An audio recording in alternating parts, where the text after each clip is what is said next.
I'm not that concerned about the red. The backdrop you have to remember is we have had a very strong year. Before this, the market was due to be up 25%. So I think the market is using this Omicron to take a pause and say, let's just hold on a second. In the meantime, Brian, there are lots of bargains out there. So I think that's what I'd be focused on.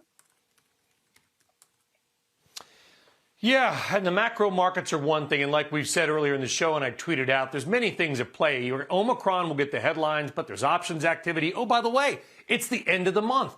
Options roll over as well. There may be other things happening under the hood of the market other than just Omicron. Important to note. One thing we love about having you on, Kate, from up there in Boston, is you always bring new ideas. You're not afraid to take a flyer on some beaten up names.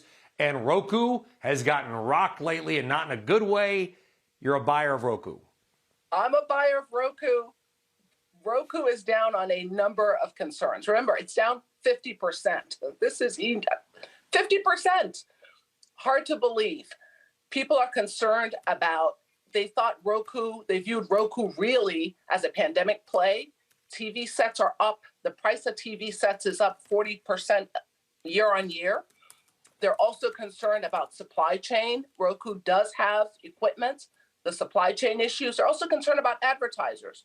Here's the bottom line. Roku has 50 million users. The company is now only trading at 10 times revenue. It makes money. Roku is here to stay. Streaming is here to stay. I am a buyer of Roku.